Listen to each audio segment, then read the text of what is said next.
नमस्कार, मी वैष्णवी नाईक पाटील। आज अधिक महिना चालू आहे आणि अधिक महिन्यामध्ये अधिक काय द्यावं तर निसर्गाप्रती निसर्गाने भरभरून दिले आणि ते निसर्गाला पुन्हा अधिक द्यावं असा एक संदेश आमचे पीपल मॅन ज्यांना आम्ही म्हणतो असे सुभाष दादा यांच्या वाढदिवसानिमित्त दरवर्षी मुलांच्या आणि त्यांच्या वाढदिवसानिमित्त बिया देत असतात। यावर्षी 4 लाख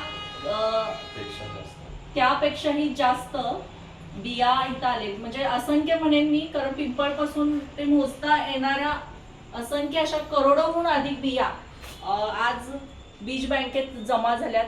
त्यामध्ये 51 प्रजाती आहेत। हा प्रवास पिंपरी चिंचवड ते कोल्हापूर असा बीज संकलनाचा हा मोठा प्रवास आहे। असंख्य झाडांनी आज हे आम्हाला आमची ओठी भरलेली आहे तुमच्या माध्यमातून आणि हे भावानं दिलेले अधिक मासातलं वाण असेल, वाढदिवसानिमित्त दिलेले हे सगळं खजिना, हा खजिना फक्त इथेच नाही तर भारतभर जाणार आहे। बिया भारतभर आम्ही डिस्ट्रीब्यूट करतो आणि या वर्षी दुसऱ्या वर्षी बीज प्रसाद पंढरपूरला जो जाणार आहे त्यामध्ये पण ह्या बिया दिल्या जाणार आहे। आणि ही निसर्ग देवता असेल किंवा माऊली आणि विठू माऊलीच आमच्याकडून या सगळ्या आमच्या परिवारांकडून ही सेवा करून घेते।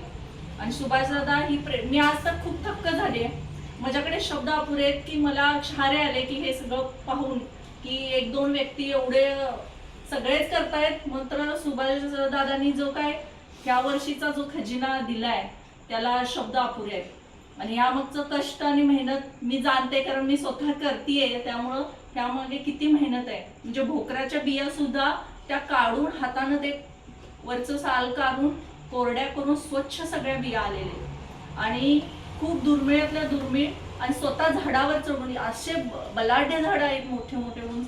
आज ही झाड कसरतीनं शिसापती काय म्हणतात अतिशय कुशलतेनं ते झाडावर चढतात आणि बिया गोळा करतात। बियांसाठी खूप घोराळेश्वर डोंगर असेल, पिंपरी चिंचवडच्या अनेक फुटपाथ असतील, अनेक दुर्गम ठिकाणी जाऊन आणि आता कोल्हापूरच्या ज्या देवराई आहेत तिथंही त्यांनी तिथून ह्या बिया गोळा केल्या। तर असंख्य झाडांचेही आभार मानते। सुभाषदादांना आभार हा शब्द अपुरा आहे। मी कृतज्ञ आहे तुमच्या ह्या सेवेबद्दल आणि अशी सेवा घडत राहो। ह्या वर्षी त्यांनी त्यांच्या गावी त्यांची जी गावात डोंगरावरती देवराई आहे तिथे वृक्षारोपणही केले वाढदिवसानिमित्त आणि संवर्धनाची जबाबदारी घेतल्या। इतका व्यापक पसारा व्यापक काम असून आपल्या परीने हे निसर्ग सेवेचं काम चालू आहे।